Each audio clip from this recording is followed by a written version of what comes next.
Greetings, I'm Bobbo Bayne here in a place called Pear Tree Point in Connecticut.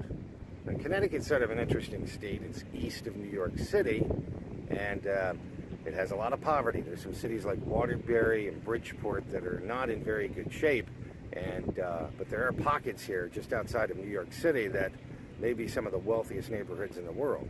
And we've come here to Pear Tree Point to take a walk, check out some of the homes, and even get a distant look at an estate that may be the most valuable piece of land in all of North America. Another vehicle coming by. Take a guess, take a bet. Is it a foreign car or is it domestic? No, it's a Honda.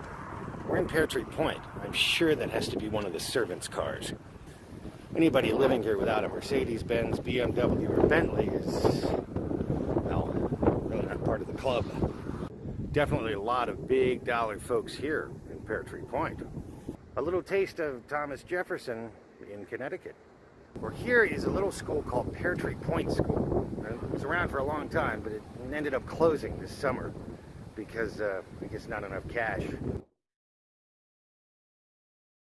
Stonework being done for this house here.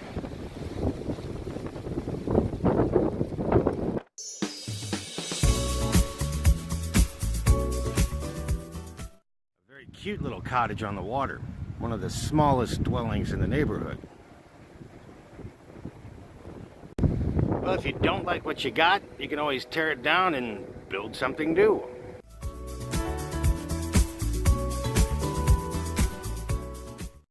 Issue vehicles for the neighborhood, BMWs, nothing less will do. Here's a Volkswagen, must be a member of the Help. Now, one of the stories is that this area was known as a place called Tory Hole during the Revolutionary War. And so the Tories hung up the river, and apparently British ships used to sail up here trying to hunt them down. A very cool old bridge, which I can imagine has been here since, well, you know, before electricity.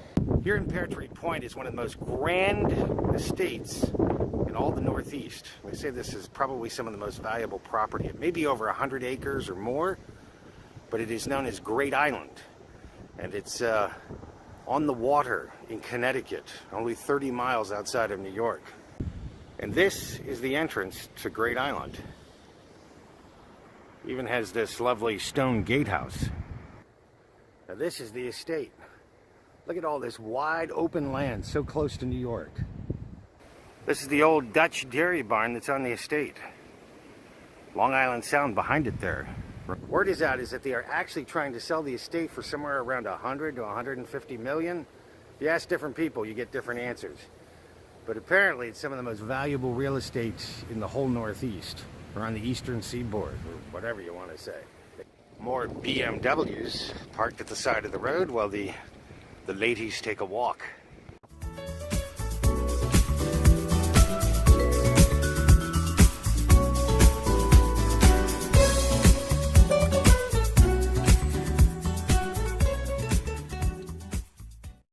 So here sits this gorgeous open piece of land only 30 miles outside of New York, considered to be some of the most valuable property on the eastern seaboard.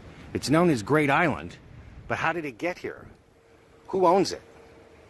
Truth is that Great Island goes way, way back, all the way back to close to 1900. But the money was from a major corporation called American Maize. This family owned this corn oil company, and in later years, they actually owned a tobacco company.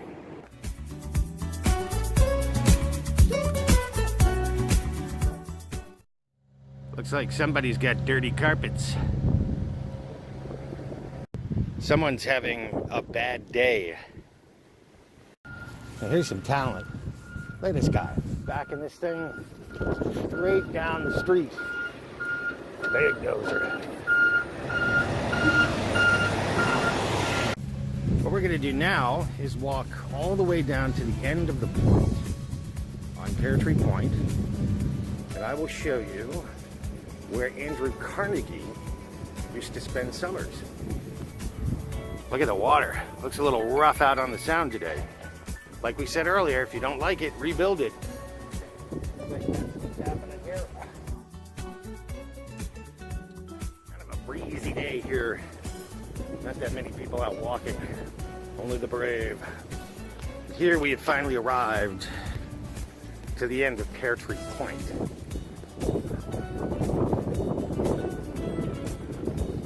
Private property, no trespassing, no outlet. Violators will be exterminated. Gorgeous over here. Sound is cooking up. So here we are down at the end. Behind these gates is what used to be the Covenant of the Sacred Heart, or the something or other. And there's also a school, a nunnery. But in the very beginning, it is a place where Andrew Carnegie spent several summers. Kind of historical. So down there at the end, big old house where Andrew Carnegie spent several summers, many moons ago. All right, well, I guess it's time to head back and call it a day for this little walk and experiment of filming in Pear Tree Point. I'm Bobbo Bayne.